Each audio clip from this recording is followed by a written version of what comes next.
Let me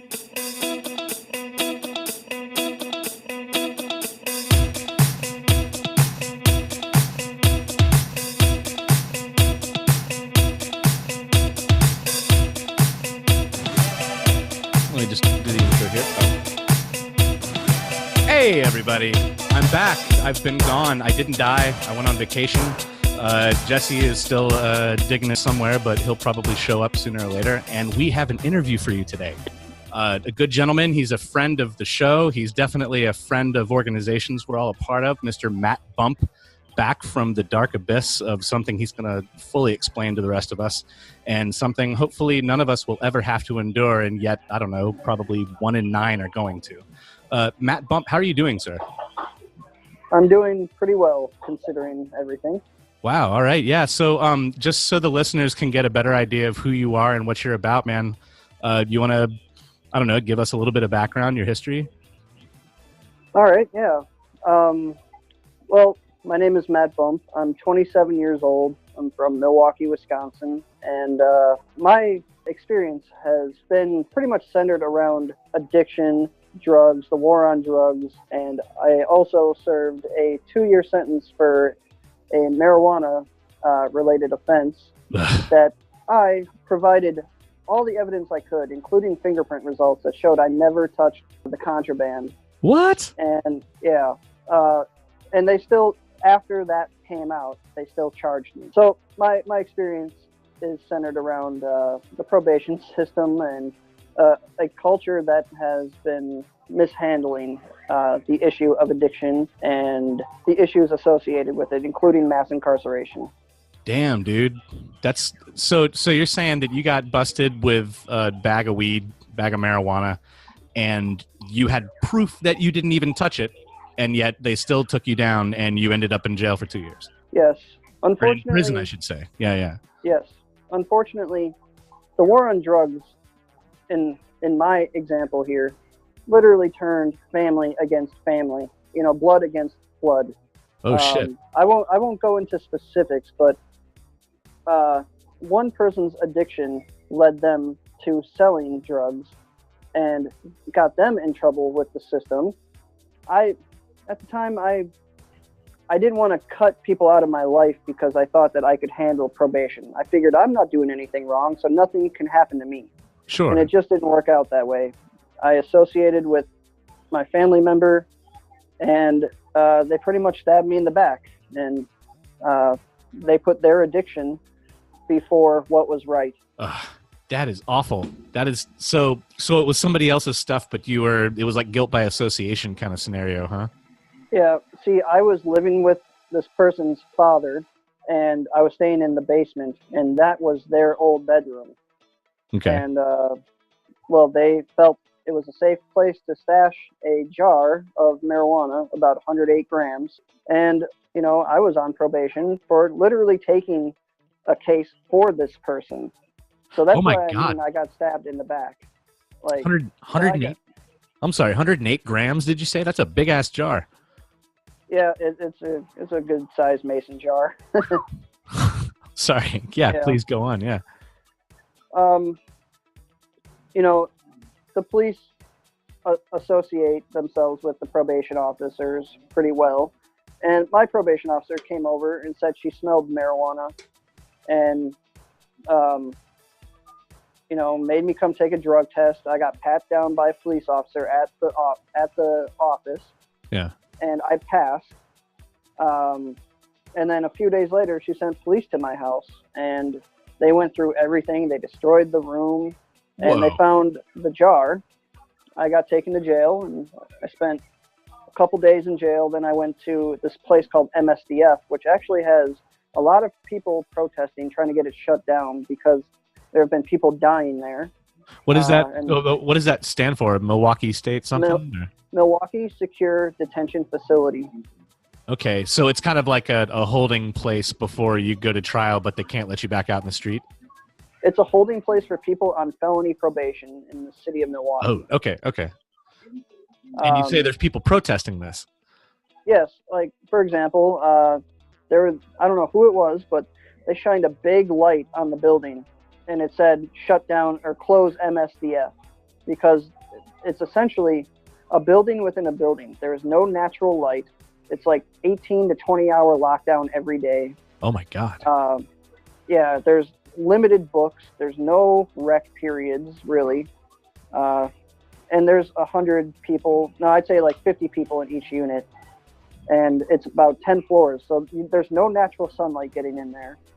It's as close to mental, like, debilitation as they can legally get. I mean, I'm no lawyer, but I would have to say that sounds like the kind of things the Geneva Convention covers, that you can't do this to, people you've captured at war. And we're doing this to people who haven't been convicted yet or who are on probation and may have made some mistakes. But you know what I'm saying? Yep. Like, in other states like Illinois, you can, even if you're on probation, you can bail out of jail and, report to your probation officer.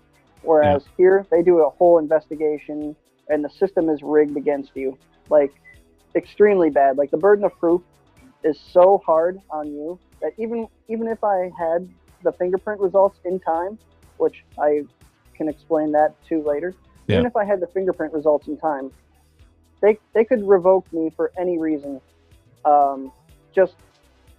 They could just say I'm guilty. There's no oversight, really. What kind of a justice system do we have with that kind of thing going on? I mean, they call it the kangaroo court for a reason. Yeah, no kidding.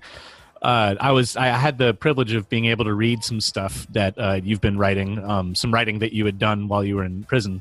And in there, I think there was a slogan about the Department of Corrections that you had learned. There's a few of them. Well, I think this one was, if it's the right thing to do, the DOC won't do it. Yeah. Yeah, if it makes sense, they're not doing it. Ah, there we go. If it makes sense, they're not doing it. Okay, somebody had a suspicion. You passed their test to test their suspicion.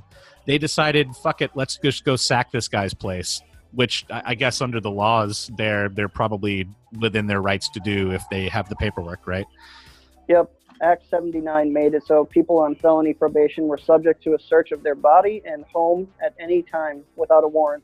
How are you supposed to go on figuring out how to live your life as a regular citizen to get past the probationary period if while you're under probation, you're inside of a police state? You don't get to operate like everybody else, right? No. A lot of people isolate themselves. And honestly, it might take that to a certain extent. Luckily, right now, I think my probation officer is a decent person, whereas the one that I had, she was notorious for hunting ways to send people to prison. And it makes sense on some level because her job relies on that, You got to keep people in the system, otherwise she doesn't have a job. It's a double-edged sword, right? They need to be able to do a good job, but part of their motivation to do a good job is earning money. And for the system to pay them money, they have to turn a profit. And they get focused on the profit and paying people rather than trying to rehabilitate the people moving through the system. And so you guys just become cattle with dollar signs over your heads. Am I kind of accurate on that? Yes. And to put it even more in perspective, there are 3,000 people on average, I'd say. Might have to look up the statistic exactly, but around 3,000 people annually that get revoked and sent to prison with no new charges. What? Even though their probation gets revoked because of an unproven allegation, as simple as, a loved one or, somebody that you were in a relationship reporting some kind of allegation about you. That is insane. It could be a random stranger, but that right there, the burden of proof, it's so heavily upon us that there's almost nothing we can do, and there's no oversight. This is so much worse than I thought. I'm sorry, man. I just thought that there was a big issue with once you've served time, people still don't treat you like a citizen anymore, even though you've already paid your due, right? But this is, while you're trying to pay your due, they're still fucking with you, and you don't get any of the rights that you should have had in the first place to see trial. It's all gone. Exactly. Man. Now you've heard of how a lot of DAs will lump a whole bunch of charges on top of each other to get someone to plead down so that they don't have to go through the possibility of being in jail for a really long time, right? It's kind of what they were doing to people in Michigan. That's what my DA was doing in my first case. Granted, in that case, there was a substantial amount of marijuana, a large amount. I don't know exactly how much, but I was living in a place willingly with somebody that was dealing marijuana. Yeah, that was about a quarter pound or so, I think. Yeah. No, it was more than that, to be honest. My philosophy was, if we don't get in trouble, I'm paying my job, or I'm paying my bills by working, being an honest person, and the person I was living with was dealing.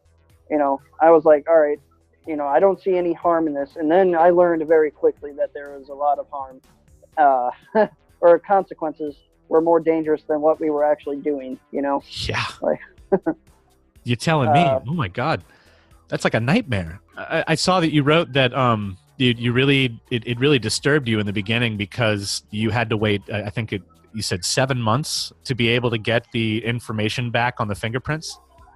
Yep, that was in the second case from 2017. Okay. I waited 6 months in MSDF, so 6 months of 18 to 20 hour lockdown. There's nothing there to occupy your mind but books, and the book selection is not that great. It's all Tom Clancy books where 30 pages describing the aerodynamics of a freaking helicopter blade. Oh Jesus! Nothing really to educate yourself with. No, not at all. Wow. Luckily, I had friends send me in books from Amazon, though. I had some Carl Sagan books and that's good. Political books. I had Bernie Sanders books sent into me, which helped shape my beliefs, actually. I occupied my time, my mind, the best way I could by just reading a lot. Good man, dude. Yeah, that's the most we could ever hope from someone who finds himself in your predicament. Yep, exactly. Yeah. Which reminds me, anybody that knows somebody in prison, the best thing you can do is send them books. At the worst, the worst thing that could happen is they donate those books to the library. Even if they don't read them, somebody else will. And that, I cannot stress enough how important that is. I ended up donating about 30 books to 2 different prisons. Wow. Because I went to about 5 different prisons in the period of 2 years because they kept screwing up my sentence. My God. Yeah, they actually tried to give me, all right, in legal terms, there's concurrent and then there's consecutive. Obviously, consecutive means one after the other. Yeah. They were trying to say I was going to serve 4 years when I was sentenced to about 2 years. And even then, they found a way to screw me over and give me an extra 96 days. Because of all the holding cell time, right? No, it's because the court is just stupid.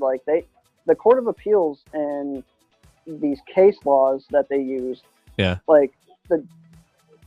They find ways to determine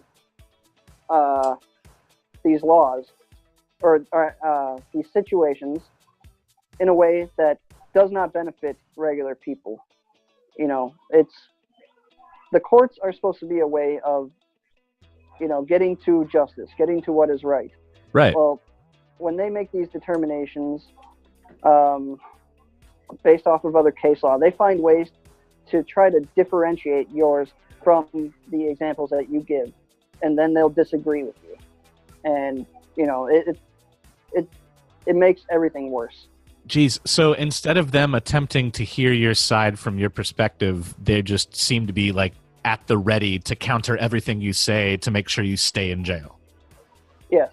And to make them not look like they've made a mistake. I would imagine that DA's offices are going through all of the lawyers that they employ, right? Whenever they have a record that shows a blemish, they just kick them out. So all they want is a bunch of wins, right? Pretty much. And once again, it goes right back to money. Because if they don't show all of these convictions and they don't have a high conviction rate, then they can't move up the ladder. They can't get to that next level. And they're just chasing money and power, and all in all, never doing anything to try to rehabilitate the population that's moving through.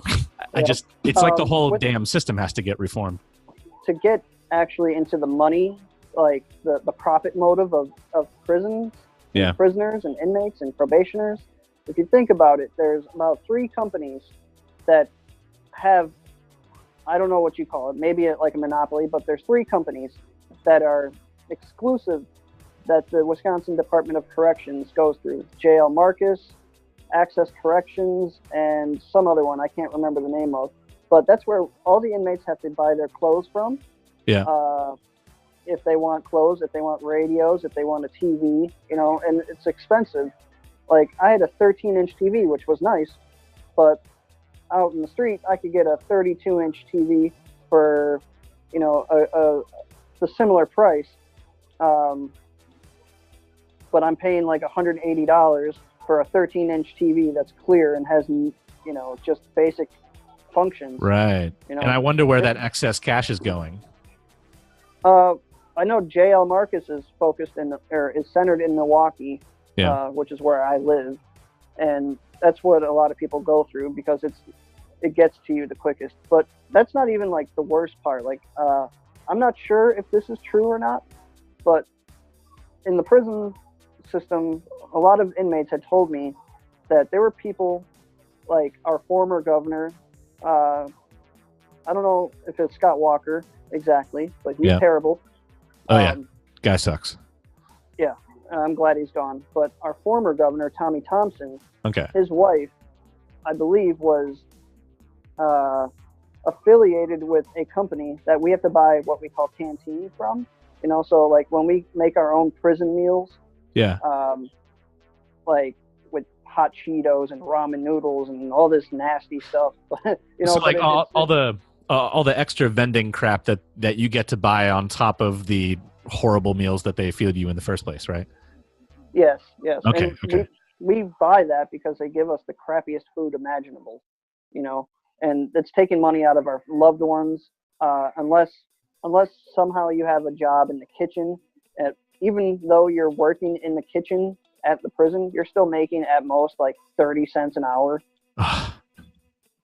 So yeah, a lot of people they either have nothing and nobody, so they do that, or they're consequentially taking money out of their loved ones' pockets and possibly destabilizing, a social dynamic or.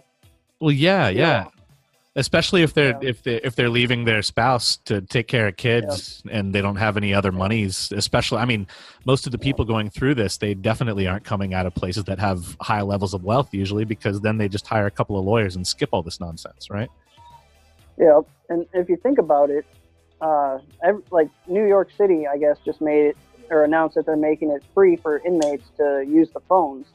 In Milwaukee or Wisconsin in general, it's anywhere from 14 cents a minute to 25 cents a minute.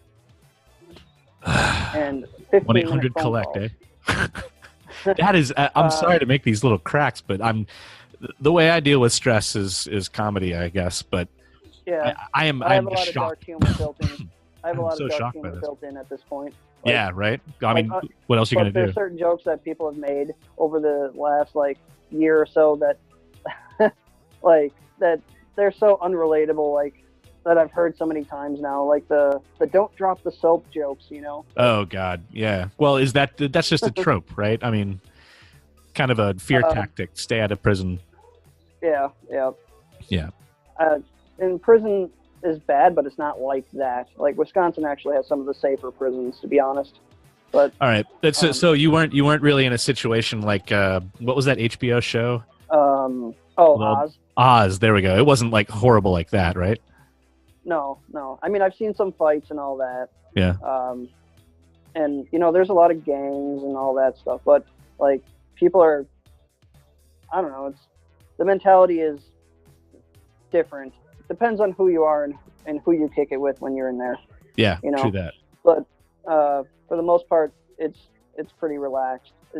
There's a lot of tension though, especially when you're in a maximum prison, which I spent about 2 months in a maximum prison, but with 24-hour lockdown. Whoa.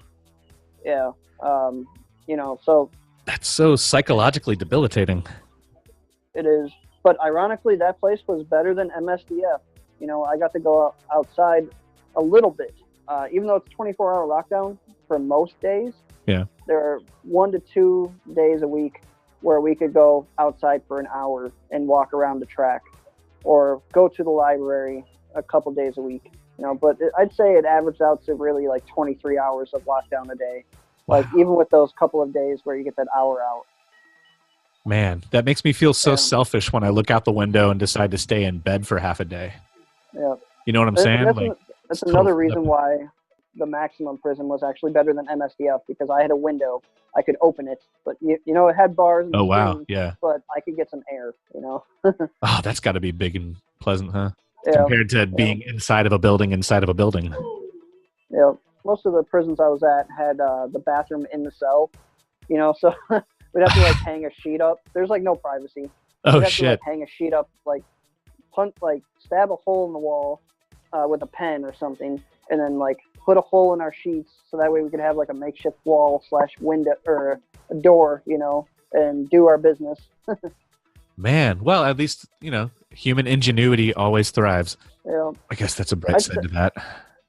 I'd say the hardest part of being locked up, though, is having, like, for me, the anxiety, especially with, like, for 6 months of, well, when are these fingerprints going to come back? Yeah. And then when they did come back and they still charged me, I had, I went from, like, being hopeful to just hopeless. Oof. And I was like, I don't know, I had a period of time where I was really mad at the person that got that got me in trouble. Yeah. And one of the hardest things, but the best things I did, in my opinion, was being able to get over that. I said to myself, being mad at somebody is like drinking poison and expecting the other person to die. That's a really good way to look at it. So wow, man, that's forgive, bold. So you forget. forgive him? Well, yeah, you can't forget. I forgive, but I don't forget. Yeah, right on, man. Hell yeah, that's good of you. So besides being in, I kind of wanted to talk about the concept of going, like, school systems in poorer areas kind of feeding the prison system and creating this cycle that you never get out of. I can definitely go on a tangent about that, because I went to 12 different schools, from kindergarten to 12th grade. Now, was that from your family?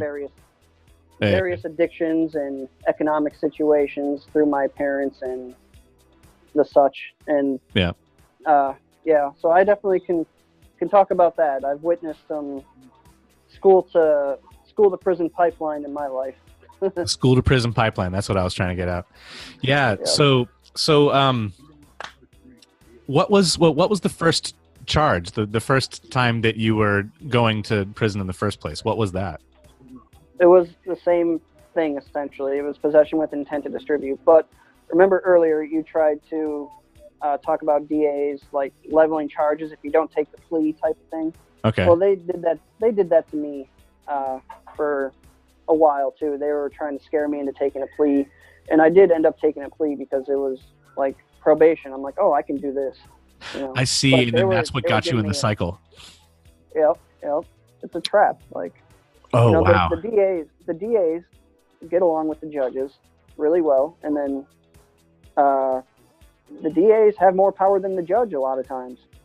Yeah. Oh, there was even a judge, I think maybe somewhere in Pennsylvania, I saw a news thing about, and if I have the state wrong, audience, that's, my bad. Look it up. You'll figure it out.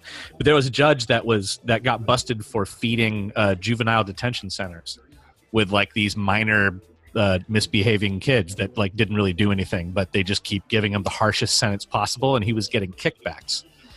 And it makes me wonder, when you find somebody who gets put into probation as their plea bargain, if that's not, like, the beginning of a plan to make sure that you end up, or at least to put you in the most likely scenario where it's very easy to tip you right into the prison system, and then you just end up stuck there, right? The justice system is pretty much around the nation, and in some other countries, is designed to target the most vulnerable people among us. And that would be the people of minority, different skin tones other than white and poor, correct? Yes, exactly. Poor people and minorities in general. Yeah. I just saw a thing the other day about 2 sex offenders that got probation, but I went to prison. Like, one was a rapist and one was a pedophile. And they both got probation in the same week. And yet there are people going to prison for nonviolent drug offenses like me. The who otherwise never had a run-in with the law, you know? Yeah, I bet you've probably never done anything that would have constituted breaking the law. I mean, Prior to everybody these breaks the law, but yeah, not well, not prison you law. know, Like, yeah, get a yeah, traffic ticket, sure, but yeah, woo, steal something when you're 5, okay, you know? But yeah, yeah, and actually, I have to tell you, and not to rub it in or anything, but I live in Maine, so weed is now officially recreationally legal if I'm in my own home. yep. Every state surrounding my state has a form of legalized cannabis, whether it's medicinal or recreational. Yeah, I saw you had a post on Facebook where it was like, you know, the prisoner that's sitting in jail and he's reading the newspaper and it said weed's okay now. And it Right. shows him doing a tally for every day that he's been locked up. Yeah. Yeah. And then at the bottom, you know, I had my my guy Bernie Sanders on there. Nice. Yeah. I don't think it's right that there are people that can wreck our entire economy and don't face any prison time, and they get $1 billion and millions of dollars in bonuses. Yeah. But I go to jail for weed. I go to prison for weed, and it's not just me. There's millions of people that have spent a night in jail or went to prison for a nonviolent drug offense. Yeah. Even children, teenagers are getting like charged as adults and getting felonies, and they live in states where they're never allowed to vote again after they get out. Yeah. And so that kind of brings me to another piece. So you read some Bernie Sanders, and you've obviously following his campaign. Personally, I'm going to vote for him in the primary. Likely, I don't know. Yeah, cool too. Yeah, I know, right? Well, how do you feel? Honestly, how do you feel about his take on prisoners, no matter what their crime, should not have their right to vote repealed, even while they're in prison? Well, not to make it too simple, but to me, it is simple. Like, you either are for democracy or you're against it. So we have a lot of government officials, you know, conservatives or liberals in some cases, that seem to be against letting everybody vote. And I view the war on drugs as a class warfare element. So I feel like it's a way to suppress the vote when you don't let people vote because of their crime. You know? Right. Yeah, So I totally agree. I definitely, I hadn't put as much thought into it, honestly, until he made it an issue, which is, you know, it's something that he's good for. It's pretty bold, right? Like, I hadn't even thought about it either. But honestly, my only thoughts about it in the past before him stating that during his town hall was that he that people deserved. I think once someone goes through the system, like I'm not even for punitive anyway. I think we should be focusing on rehabilitation rather than punishing people on most circumstances, especially nonviolent crimes. But be that as it may. Exactly. Once people go through the system and they've paid their, quote, debt to society, unquote, and you get out, there's like this period of readjustment where you have to check in with someone for a little bit, but then that's supposed to go away too. And for some reason, many states out there, not including Maine, by the way, or Vermont, you are never allowed to vote again. It's like you're now not a citizen anymore. You are a second-class citizen if you're not allowed to vote in your state. And in Maine and Vermont, you can vote in prison. And we don't seem to be run by a bunch of psychopaths, maniacs, and pedophiles around here. And yet those people are casting votes. So I say to the world, why the fuck are all these other states doing this? And the only answer I'm ever getting back is vote suppression. Yep. When I saw something on Twitter, it said something along the lines of when you choose who can and cannot vote through certain policies like banning felons or inmates from voting, it gives you an incentive to target a certain demographic to suppress the vote to benefit yourself. So literally you have something to gain from it. Like, it could be on both sides, honestly, but you know, people should be able to vote. Exactly. Period. Like, if you're a citizen, you should be able to vote. Right. I hope more people on television will express that the way that you just did, because I love Bernie. However, he sometimes sometimes less is not more when it comes to having to fully explain things. And the question is saying, well, does that mean that you believe that someone who raped a kid should be able to vote for mayor? I mean, he's They obviously need to not. rephrase that question, because they should say, should the kid that is in jail or prison for possessing, a small amount of marijuana in grand scheme of things, because there's not a kid out here that's on some El Chapo shit, Right. Like, they need to reframe the question. Like, should these people with these tiny offenses be deprived of their right as an American? Like, that's the proper way to frame that question. Yeah. Or I don't know, maybe a way to get around it could be add that in with the punishment for certain crimes. Yeah. Like, you also lose the right to vote for the time that you've been incarcerated, and then maybe don't add it in for others. But I'm having trouble thinking of a crime that would warrant taking that away unless the person's like absolutely crazy. And if they're absolutely crazy, they're not voting anyway, because, psychopaths can't vote. I don't know, man. Yeah, well, that's another thing about our country compared to others that I read in one of Bernie Sanders' books. In other countries, when they don't like the politicians that are running, nobody votes. Like, they will hold a protest, and not vote. It's like a national movement where they're just like, nope, can't do this. Here, we can't do that because already half the population or so doesn't vote. Right. So the answer is to do the exact opposite. We need to get more people involved. Absolutely. Yeah, the population of people that decide to stay at home and not vote always increases. It never decreases. And furthermore, it's around 43% or so, which I would say is just way bigger than the other two major parties combined. Like, you know what I mean? They would beat Republicans and Democrats if they woke up. I think the largest voting base in the country are probably independents, because those people that don't vote are so disaffected that they don't agree with either party. And they don't care because of that. They don't know enough about the situations either, about details and about policy. We're so busy just trying to make it in life that it's hard to actually care about politics. We're like, how is that affecting me? Well, especially with the media turning everything into a soap opera. Right. You put it mildly there, sir. Yeah. That's insane. Yeah, I have to say, this is all incredibly fascinating stuff. And the one other aspect I was interested in knowing more about is your matriculation back into regular society. Now, I understand that you're still going to be on probation, right? You have time served, but you still have to meet with somebody, right?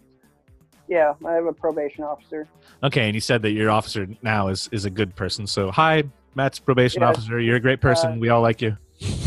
She's actually said she's going to read my War on Drugs article. Good. Wow. That's a big step. Yeah, it is. And she said I can do my activism. And, she said we can't send anybody to prison for having an opinion, So that's good. Right on. I like her already.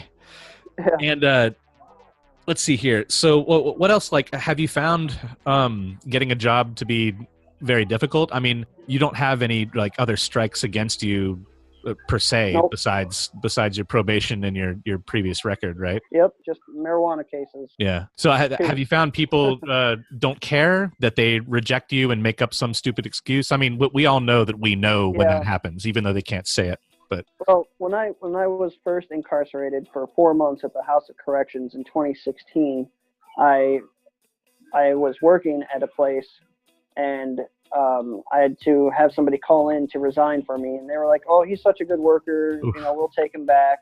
They didn't know everything about my case. Yeah. And when I got out, I applied, and they sent me a bogus reason about why they couldn't do it, or we're looking at other candidates at this time. I had three years of experience at this place. I think there's a social stigma. I think we really do need to ban the felony box. On job applications, among other things that I've talked about in different articles. Right. That I put on Our Voice. By the way, listeners, for those of you who don't know, and I do work for Our Voice USA, but they're not affiliated with this podcast. Matt has written a couple of articles that I've edited that are up on that blog. So if you're interested in seeing his work, so far it is up on the Our Voice USA blog, Speak Our Voice, just so you know. Thank you for the shameless plug. Very shameful indeed. So, Matt, it has come to time in the interview where we need to get into the lightning round. Alrighty. Now, for those of you at home who've never heard one of these interviews before, shame on you. Please subscribe and like the channel, and for fuck's sake, listen to the interviews, because I've been talking to some pretty cool people here, and you should get to know them better. So the lightning round is a series of 10 questions that I'm going to ask you, and you, as quickly as you possibly can, are going to answer them. They're yes/no questions, short answer. There's a couple of essays, and I will be ending it with, and you can think about this one until you get there, what kind of tree would you be and why if you could be any kind of tree out there? All right? Are you ready for the lightning round, Matt? All right, I'm good. Here it comes. Lightning round! Lightning round. Lightning round. Lightning. What is your favorite color? I'd say like turquoise. All right, turquoise. Question 2. For whom would you vote in the DNC primary? Bernie Sanders, or if for some reason he wasn't able to run, I would also vote for Tulsi Gabbard. All right, Bernie or Tulsi. I'm right there with you, buddy. Question 3. Who will likely be selected to win the DNC primary if and or when it is rigged? Ooh, probably Biden. Probably creepy Uncle Joe. All right. Yes. Question 4. Should prison inmates, no matter the conviction, be allowed to vote in state and federal elections? Yes, because they are the most affected by the law. Very good reason. Man, I love that answer. All right. Number 5. What is your favorite meal for dinner? Chicken fettuccine Alfredo, I'd say. That sounds delicious. All right. Yeah. Question 6. Of course, there are likely hundreds, if not thousands of issues, large and small, within the for-profit system, the prison system. What would your pick be for the top 3 issues in the for-profit prison system that need to be addressed first? Mental health, honestly, education, and being closer to your home, to your loved one. You should not, just because you go to prison, you should not be 700 miles away from your family. Okay, so proximity to your hometown so that your family can still visit you. That would be good for mental health, I would imagine. Yeah. So I guess those go hand in hand. Wow, hell yeah. That's really good. Okay, question 7. How many dicks would you say are an appropriate amount of dicks to gather into the big bag o' dicks Scott Walker ought to be made to eat? Let's see, infinity plus 1. Infinity plus 1 dicks, heard. Okay, yeah. Question 8. Could mass incarceration and public intolerance for former inmates be minimized if compassion and forgiveness were part of the curriculum in public schools? Yes, I believe so. I also believe that it would be significantly different if they had not propagated fear programs on us, like the DARE movement, which has been found to backfire and actually make people more interested in trying drugs. I completely agree. I had to go through the DARE stuff when I was a kid. Yeah, I actually got in trouble one time for wearing a DARE shirt that had burn holes in it for irony when I was in middle school. Nice. Okay, moving on. Question 9. If you won a free 2-week all-expense-paid trip for 2 to anywhere in the world, where would you go and with whom would you go? Ooh, and you can pick anybody. One. Yeah. Let me ask my friend real quick. He's right next to me. Okay. If we could go anywhere in the world for 2 weeks, all expenses paid, where would you go? He's at a loss too. I'm going to say South Korea or Japan. Okay, South Korea or Japan, and who would you bring with you? I'd bring my friend Ryan with me. All right, bringing a buddy, going to South Korea or Japan. Okay, question 10. I hope you've been thinking long and hard about this. If you could be any type of tree, what type of tree would you be and why? A willow tree. Why a willow tree? Because they look really trippy. Nice. They look like sad trees. Sad tree, Matt Bump, keeping his head up high. Fantastic answers, sir.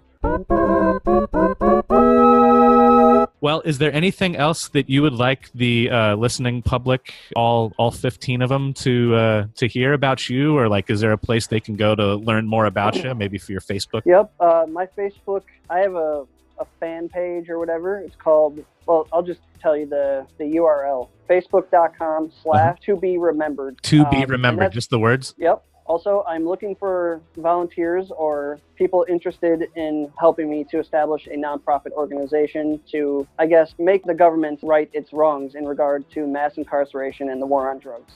Hell yeah, man. And I also have my a website that I co-founded, and it's kind of a nonprofit organization already. It's just established in a different country, unfortunately, but it's between me and my buddy Johnny in Sweden. It's called scientificliteracymatters.com.